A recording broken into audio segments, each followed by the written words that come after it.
yourselves for an evening filled with paranormal, special guests, interviews, haunting stories, creatures of the unknown, and tales that will chill you to the bone. Brought to you by the UPRN Network and Pittsburgh Paranormal Society. Take a walk into the night with Shawn Kelly.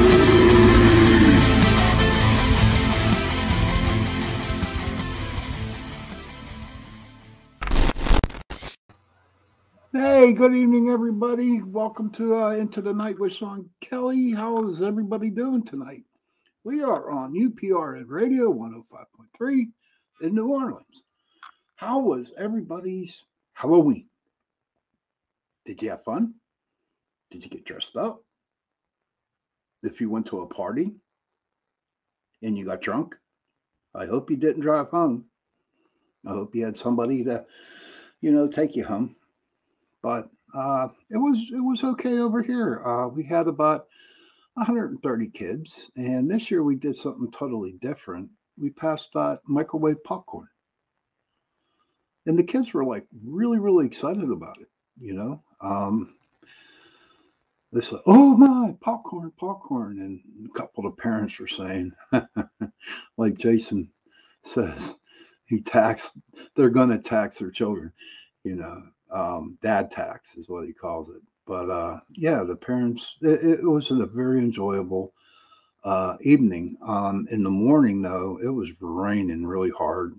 And we're thinking, oh, man, not again, because, history here in Pittsburgh, okay, is like, hey, Tommy, where in the hell you been? Tommy Miller, my good friend. Hey, Shawn, I'm doing great, buddy. How about you? I haven't seen you in about 2 or 3 weeks. Oh, man, I thought you just ran away or something. But no, here in Pittsburgh, it rains on Halloween or it snows. It actually did snow one time. I think it was back in 96. I'm not sure. So, of course, I woke up going to work, and then all of a sudden, it's raining, and I'm thinking, it's going to be a miserable evening. And you know what? It just quit raining. It actually got a little hot, a little bit of humidity going on in there, So the kids are out, and it was a safe Halloween here in Dormont. So I kind of like count my blessings, and everything was okay. Tommy says, I had to work the last couple of Tuesday nights and couldn't watch the show. Glad to be back. Well, you know what? Work comes first, unfortunately. But I'm glad you're back. How was your Halloween, Tommy? It's good to see you on here. I hope Holly's listening. But and everybody else, if you have something that you want to come in, talk to me, leave a question, leave a remark, just put it in there in the chat, and then we'll see what we can answer that. I really don't. I'm just going to go off. I'm not going to go off the deep end, but there's going to be bits and pieces and all kinds of different things. Basically, like my show is, I say what I say. Hi, Holly. Glad to see you, buddy. You were awful quiet too the last couple of weeks. You know what I mean?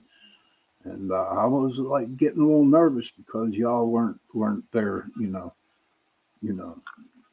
Giving me support there. Not trying to make you guys feel guilty, but you know what? I was a little concerned. How was your Halloween, Holly? Tommy, how was your Halloween? I'd like to hear about it, and so would my listeners too. So, our last show that we had, we talked about, I brought up the question, I had an argument with a person at work, okay? And they told me that spirits or ghosts don't exist. And at the time, I was like, yes, they do. No, they don't. I mean, it just went back for about 4 minutes, and 4 or 5 minutes. I'm thinking, I'm real busy in the back. cutting meat, so I need to go. But, I respect what you believe. And so I'm back there cutting meat today, and I'm thinking, what if spirits don't exist? What if they don't? Oh, Holly comes back, says, "Oh, you're a quiet person. My Halloween was uneventful. I raided my grandson's candy. That's called grandma tax. Okay? That's grandma tax." And what I mean by taxing, ladies and gentlemen, it's like, okay, you take out the kids, you go out trick or treating. Jason says it's perfect. It's perfect because you take the kids out, and then you're out there walking around, and it could be raining where you're at, and just get home. It's like, okay, grandson, I'm going to take some of these Reese cups off of you, and I'm going to take a little bit of this off of you, and so that's the tax on it. Who's Stone Hobbit? Hi, Stone Hobbit. Glad to see you. Tommy Miller said he had to work last night, so no great, haha. But I had time to carve a jack-o'-lantern during the day and visit with some family, so it was okay overall. How was my Halloween? My Halloween was very, very quiet, But not during the day, though. In the morning, I was a guest speaker on a radio station here, a country radio station, Froggy. I'm glad you're always good, Stone. I'm always glad you're good. It's good. But I was on Froggy, 104.5 here in Pittsburgh, and I was on from 7 to 9. So of course I always had to get there and get there an hour early, and we went in and did the radio show, which was pretty cool. Then I had to go to work, and so the morning was kind of long, and it was kind of long at work. But you know what? It was really weird because I was really, really excited about Halloween night. Didn't get home until about 10 after 6. Ran up to the drugstore for Mom, and came back and ate my McDonald's and just passed out microwave popcorn is what I did, But what was really, really the feeling inside me was kind of like not a bittersweet. I just want to say that it felt like a couple 1,000 pounds just lifted off my shoulders.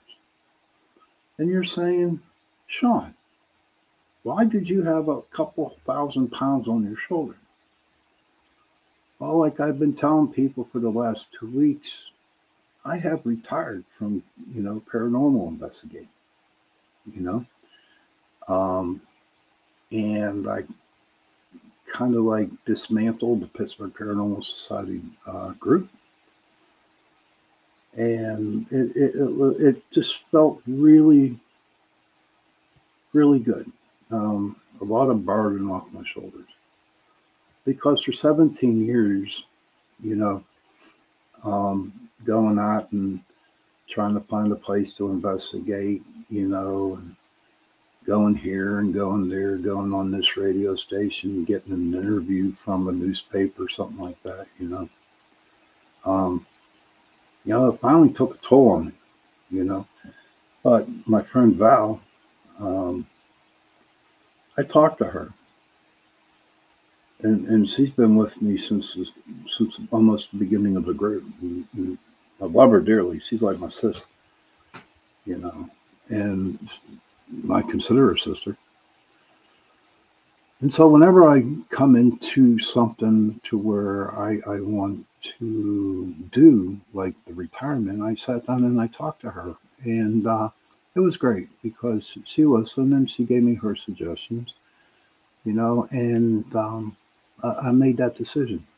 And I'm happy for it, Out there right now, there are a lot of young people who are very good paranormal investigators, okay? And it's time, to let the old timer, me, Just lay back. And what's really cool about that is watching these different groups grow, watching all the different paranormal investigators just grow, and how they're real enthused about it, and how they come up with new ideas how to do to get some evidence of some sort, you know. And it just it put a smile on my face to see these people really working at it. But I am keeping up the Facebook page, Pittsburgh Paranormal Society, because we all our shows that you see on Tuesday night here, mine and Chasing Prophecy, goes on to the Pittsburgh Paranormal Society Facebook page, and so I'm keeping that up. And I'm not completely, when it comes to the investigating and the groups, I have retired. But you know what? I come up with a word like paranormal consulting, to where if someone really has a question, has a problem, they can send me the question that they needed an investigation, and I can send it to groups. So it's not like I'm basically, completely gone from it, but my rule is less. It's very low. Tommy Miller says, now that you've retired from ghost hunting, have you ever considered writing a book about the experience you have, or even discussing them in long form on a podcast? Yes, Tommy, I am definitely going to write a book. Okay. And yes, if I will start doing that here on this show, I'm glad you brought that up, but I'm definitely trying to write a book. Now, Tommy, I'm from Pittsburgh, okay, and I wasn't very good in English, and I always speak in the double negatives. So, for me, I have a hard time, putting words that are in my head and putting them on paper. So I'm going to need some help. So if there's anybody out there that would like to help me write my book, I would truly, truly appreciate it. If I make some money, I make some money. If I don't, I don't. It's just got to get the stories out. But I'm glad you brought up about the long form on a podcast. You know what? I will start doing that starting next week. My experiences. I've been on so many investigations that I'm sure everybody would enjoy to hear. To me, I have ADD, and like when I read a book on something, I start and read the first 10 pages, then skip to the middle, and then I skip to the end.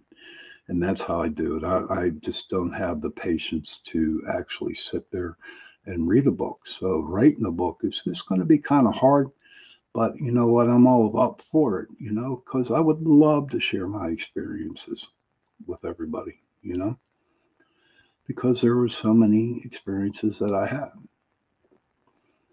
So how about you, Tommy, Stone Hobbit, Holly? Have you ever had any experiences with any type of hauntings near you or around you in your house?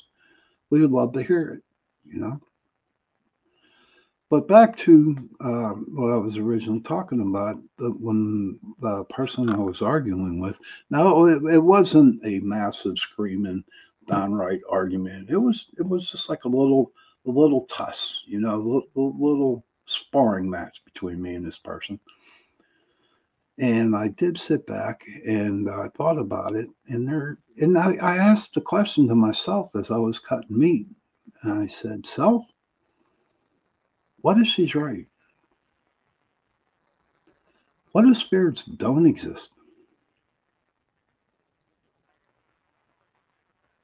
And it made me think, even though, and I've had this for the longest time, that I will respect what you believe in, but just please respect what I believe. And I sat back and I was like, Now, what would make her think that spirits don't exist?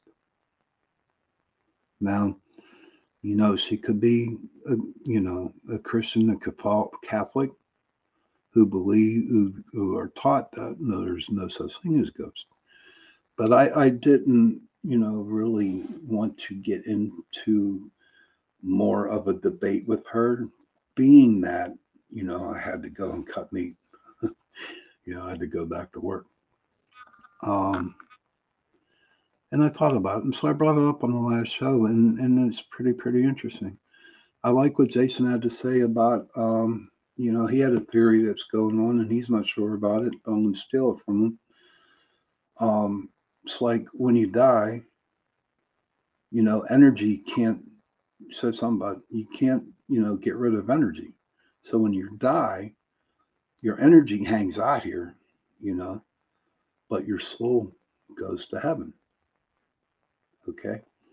Now think about that, right? Um, the energy, when you die, your energy is here because we're all made out of energy. We're definitely made out of energy.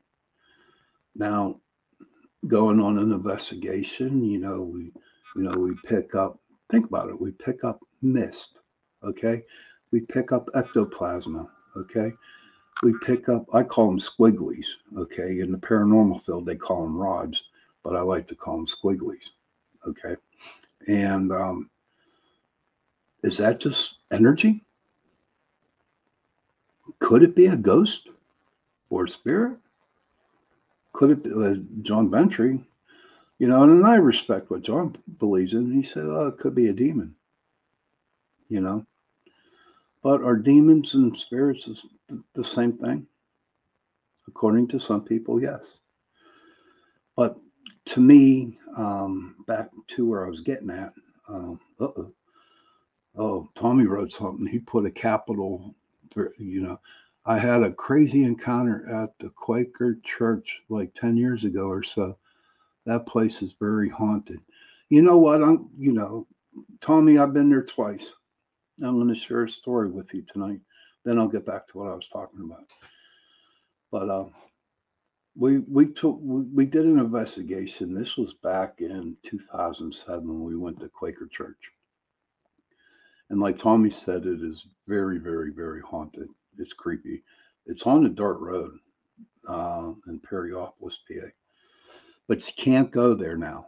All right. You really need not to go there because what will happen at the time that we went, okay, not too many people, not the police didn't patrol it that much at all, none at all. And you're lucky you saw a car on the road. It's back on the dirt road.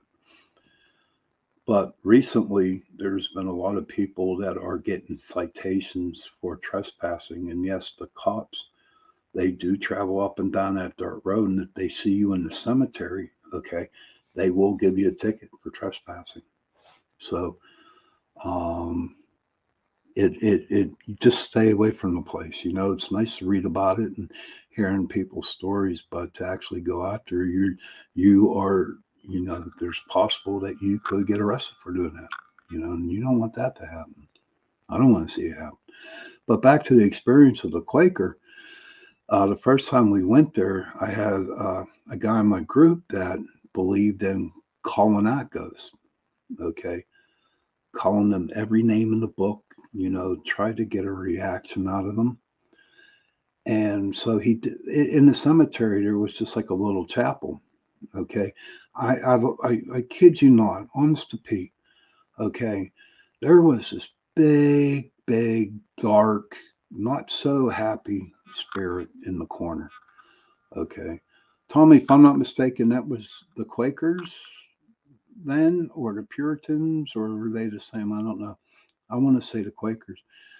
And they were hardcore, religion. And this guy, he stood tall. I mean, he was big. It was a dark shadow, and you could just feel the anger coming off of this dude, right? So what happened was, okay, he, this guy, he was calling it out, and it was really getting him, in. Those Quakers, buddy. Okay. But he was getting this spirit really mad. And I'm like, man, cut it out.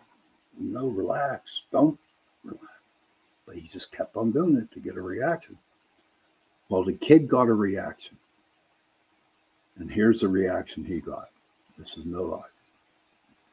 So we're parked. We parked our cars. We're on on the side of the road. Okay. Not one person walked up this road, up and down. No cars rode by for all the time that we were there. Okay. No, nothing. So after the investigation, we pull out and we're driving around. And all of a sudden, this guy's tire had a flat tire. He had a flat tire in his truck. No lie. This is true. It blew me away. So we pulled over, and he went underneath to look at the tire. And honest to gosh, right hand up to the big guy up there was a slit about that big on the inside of his tire. Just a slit right down the road, right down the tire. And I just looked at him and I said, you know what?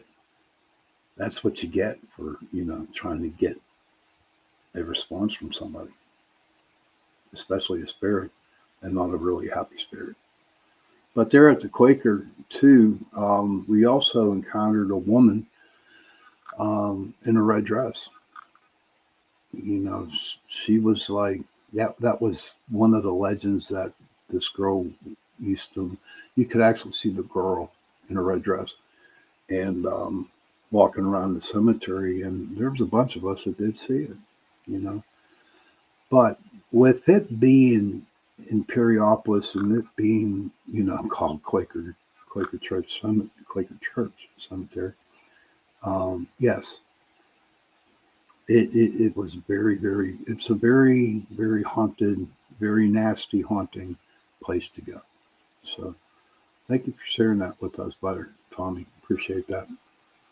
But so to me, back to the girl, the lady I was arguing with. So that's why I bring this question to you guys. Okay. Do spirits really exist? Or is it just energy that we're seeing in the videos? Is it energy? Is it like I was stating before, the ectoplasma, the orbs, the squigglies? Is it just energy? Could it be the energy of people who have passed? But it's not them. It's just their energy. It made me think, it really made me think. And, so all the years that I've done this, it was like, this is pretty interesting. And I like Jason's, theory that he's still working on. When we die, does our energy just hang and does our soul go to heaven? I believe in spirits. Okay. They do exist. But now I have to go down another little rabbit hole to figure out, is it energy? Or is it a real spirit? And I'm okay with that. Now that I'm retiring from all this stuff, I can sit back and, do a little research and see what happens about it, So, yeah. What is everybody that's listening tonight, everybody that's in the chat room, if you like to share, come on in and write it, send a message. Oh, Holly, yay, Holly. Holly wrote something. Maybe what they call intelligent responses from investigations are actually demons, and all other stuff is just energy. Let me read that again. Thank you, Holly. Holly said, maybe what they call intelligent responses from investigations are actually demons, and all other stuff is just energy. That's true. That's a good point that you brought up. You know, I mean, for the longest time, starting out as a paranormal investigator, we thought it was all about the ghost. It was all about, spirits and ghosts. And you have to excuse me, everybody, because whenever I'm talking, I don't know what I think up here to say does not come out here, the way I want it to say. And I'm sure other people have that problem too. But you know what? That is true. It could be a demon. And my friend John Ventry, my co-host over there on Chasing Prophecy, he truly, truly believes that. You know. Now, I, oh, I, I have gone to a lot of investigations where I've actually, dealt with demons. Okay, I really have, and there is a really big difference. You know, um, for me, okay, and I really don't want to get into the story tonight, but maybe one day I'll open up and tell you the whole deal. But I'll tell you how I know it's a demon. This is true. This is how I know it's a demon. Do you all remember the show The Addams Family, the old one? Okay. Do you remember Uncle Fester? The guy, put the light bulb in his mouth and it would light off. Well, whenever I would go on investigations at clients' houses, if I saw Uncle Fester, okay, that was a demon. That's how they appeared to me, you know. And after a while for doing it and being, being very spiritual and working with a lot of spirituality, I can actually go into a house and see if it's bad or not. And I mean, there was a couple investigations that I would walk into the house and it was so bad that I wouldn't let my team go in. I had to go in by myself. To lift the negative. There were some really, really negative places that we went to. But my number one rule for me was always to keep my group safe. Okay. If I knew this place was a place that we were going was very, very haunted or demonic, as I can say, definitely would not bring nobody in, and I'd have to deal with it on my own. But I do want to share another story with you. This is pretty cool too. True as can be. So we went to a little town called Avalon, okay, down here in Pittsburgh. It's off of 65.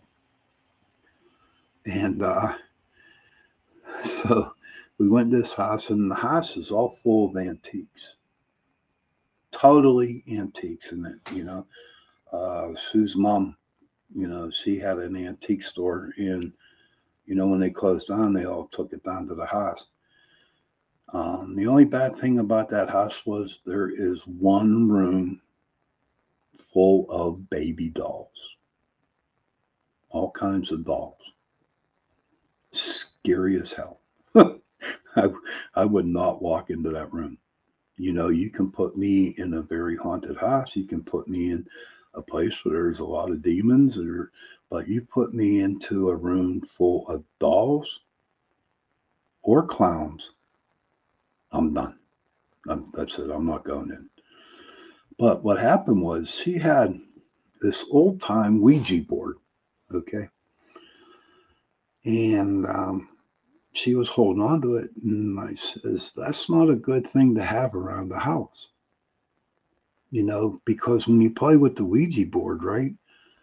And if you don't know what you're doing, you honestly don't know who you're bringing through the portal to that board. And so I told her, here's what you do. You put it in a box. And this is for everybody out there that you think that you have a cursed object or something. Please, do this. What I did was I told her to put it in a box and throw some sea salt on it. Okay. And the reason why I told her sea salt, Holly, is Ryan going to be doing any more live investigations in the near future? I don't know, hon. I don't know. I haven't talked to Ryan for a while, so you know what? I'll give him a call tomorrow and I'll find out, if he's going to be doing some or not. But what you do is you take the object, put it in a box, throw sea salt on it because sea salt's pure, you know, kind of like ghosts. If you ever watch Supernatural or you read any books about it and you throw salt around you, like a circle or wherever you're at, spirits cannot go into, they won't cross the salt unless the salt ring is broken. And then I told this lady, I said, with this box, okay, I want you to go to your tree in the back, okay? She had a big old oak tree in her backyard. And I said, I want you to do is I would like you to bury it, okay? And dig a hole, bury it. And before you put the dirt back over it again, okay, I want you to throw some more sea salt on top of that box and then put the dirt on. And the reason why I told her to put it by a big tree, okay, is because the roots, the tree was old, the roots, it was old, trees are powerful, okay? And what happened was that ghost or whatever was with it, who was attached to that board is out there in the ground, it can't do nothing. What else I mean is like, okay, people say, well, something bad happened to them playing the Ouija board, so they threw it away. And that's not good because wherever that board goes, that spirit's going to go with it. Okay. And other people say, well, I built a fire and I burned it. Again, you cannot do that. You cannot burn a Ouija board. Okay. Because nothing will happen to the spirit that's attached to it. But if you bury the board, okay, then with sea salt and near an old oak tree, okay, it can't move. So that spirit is stuck right where you buried it. But here's the interesting part. Okay, it was around October, and this oak tree, you know how trees lose their leaves, but what happened was all the leaves were falling down. But you know what was crazy about it? Okay, here's what was crazy. The area that she dug where this board was in the box, not one leaf landed right there. Not one leaf. All the leaves were in a perfect square around where she buried it. Okay, I just got some chills right now. So me and my brother over there, and so my brother took and he kicked some leaves over this area, okay, and covered the whole area with leaves. The next morning, she took a picture and she sent it to me, okay. That morning when she took the picture, there were no leaves at all that were on where my brother kicked them on that place where she buried it. All the leaves were brushed off. Okay. And that was like, wow. Okay. I was like, okay, there's something down there. And I think she did the right thing by burying that thing. But I mean, he covered it, the whole area with leaves. And boom, next morning they were all gone. Now, here's the interesting one too. This is like pretty cool. So in December it snowed, okay? And I mean, it snowed pretty good. We had about an inch of snow. And one morning she went out and she took a picture. God is my witness. Okay, this is true. Okay. She took a picture. She sent it to me. This area where she buried the board did not have no snow on that area. It was completely snow free. But all around it, okay, there was a ton of snow. So that to me, that I'd like to share with you, that is like, that's how much heat, that's how much energy that board had. Okay. I know people who use the Ouija board, and I respect that, and they know how to use it, and they know how to deal with it, because you really need to know what you're doing when you're playing with a Ouija board, because if you don't, then you can really make something bad happen. And that's the same way with the tarot deck. Anything, any I call them instrument that can connect, that you can actually talk to spirit world, okay, that there'd be a communication to it, all right, that they can come in on the portal. I read tarot. I read tarot. Okay. Um, I personally don't like it, but that's my own opinion. When I read you the animal cards here on my show, okay, you can consider that it's not tarot, but I'm pulling cards, right? So you have to be very careful about it. If you really want to learn how to do these things, go to find somebody who is experienced at doing the tarot deck, who is doing, the Ouija board. That's all I can say. You know what I mean? And I'm sure and here's how life works. This is how spirit works. If you are meant to use that Ouija board, if you are meant to use that tarot deck, okay, spirit will allow you, or will show you a person that can help you with it. You just cannot buy that board off the shelves, and you can't buy the deck and start reading. Always be with somebody that knows what they're doing, and that's the best advice I can ever give you. Just have a professional around you. Okay. Do I believe in the tarot? Yeah. Okay. Now, another couple objects. You got the pendulums. The little crystals that are at the bottom, and you can go yes or no with. Well, I found out, okay, that you can actually manipulate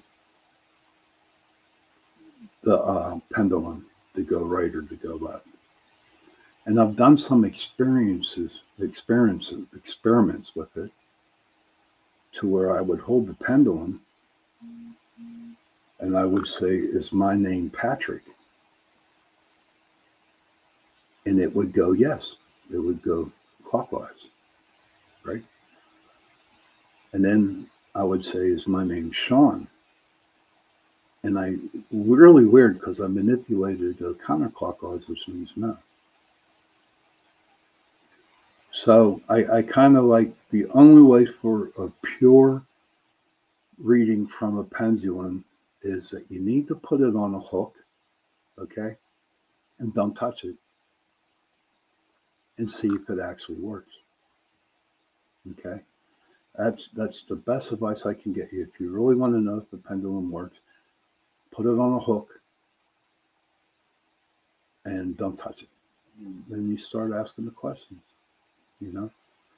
Same way with the dowsing rods. You can manipulate the rods, right? Do they work? Yes, they do. But you also can manipulate them to work. And speaking of dowsing rods, now they were meant to find water. Okay, they used to long time That's how they used to find waters with dowsing rods. And it worked, you know. So I was at this one place, and there was this guy who did these tours, and they went on a ghost tour, and they went to a bridge, okay? And as you guys know, right, as you guys know that, you know, those rods, they pick up water. You know, you're always going to get a responses off them. So I'm there and I'm watching and I'm looking and I'm thinking, this ain't right. This guy took him for $60. You know what he did? He had him sitting on a bridge over water with dowsing rods. I was so mad. And I, honest to God, quote unquote, I went up to him and I said, you know what? You should be in jail. What do you mean? I said, using dowsing rods to find ghosts on a bridge that is over water, which you know that dowsing rods find water. Oh, yeah. Oh, was I so mad at him? Oh, my goodness. I was so mad. And then I just let it go at that. But so those are the things that you really need to watch out for. If you want to do the Ouija board, okay, find somebody that knows what they're doing about it. Someone that is very professional. If you want to read the tarot, okay, don't learn on your own. Learn from somebody that knows exactly what they're doing. And because there's a lot of forms of protection that you need to do, okay, a lot of protection. And somebody who knows what they're doing, they can help you.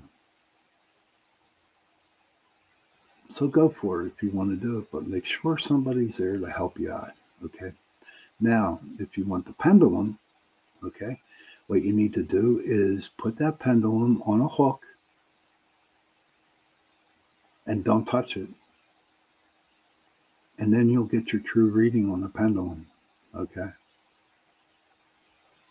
Seriously. Now, there are some people out there who are very good with that, but my question was, when I found out that I could actually manipulate that pendulum, okay, when I could manipulate it, then I threw it out the door and I never used it again, you know. And I'll be honest with you, I was a smart ass to many people who had them. Well, I got this pendulum, so I'll pull it out and I'll answer all your questions. And I said, you know, I said, may I use it? You know, always ask permission to use somebody else's equipment like that. I said, sure, got it, blah, blah, blah, on and on. And I asked a question. I forget the question I asked, but I said, are we in Pittsburgh, Pennsylvania? In which we were. And it went counterclockwise. It said no. And I said, are we in New York? And it said yes. So what's that tell you? I gave it back to the girl and I said, do you really, really believe what you're thinking? Or, you know, do you really believe that answer that you're getting from that thing? I just manipulated it with you, for you. I didn't want to rain on her parade, you know what I mean? But when a person has an ego about things, especially something that powerful, dealing with spirits, I had to put her in her place, and I did that. I said, if you really want to learn how to do this, then do it right. And I never heard from her again. I didn't expect to hear from her again, you know, but God only knows. I hope she got help, because you definitely need guidance for that. So that's where I'm at with the pendulums, the tarot, the Ouija board. But when you want to go out and go, and I repeat this a lot of times, but If you really want to go on a paranormal investigation, please go with somebody who knows what they're doing. Please go with a group that's very good at what they do. Okay? Because then you'll be able to learn from the professionals. This is not some, hobby thing to do. Grab a couple of your friends with the cameras and the EVPs and the K2 meters and go out. Okay. I know people who have a lot of money put into paranormal investigating for their equipment, because, they're definitely professional and they're really into it, There's a lot of nasty things that happen in the paranormal world. Okay. So you really need to protect yourself. You really need to go and find somebody who knows what they're doing. Okay. It's all about common sense. And the biggest thing I want to tell you, if you are going on an investigation and you feel that it does not feel right, that it feels kind of evil or not a happy energy, okay, don't go in. Don't go in. Always trust your gut when you go on an investigation. If it's creepy and you don't want to go in, then don't go in. Stay in your car. Let your friends go in.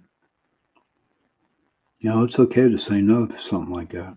I've seen a lot of people get burnt because it was a dare to go in. They made fun of them because they wouldn't go in. So eventually they went in, and they didn't realize that they were really empathic and that the spirits were drawn to them because of the energy that they were releasing. That's for another story. That's for another show. I have so many stuff to tell now since I retired.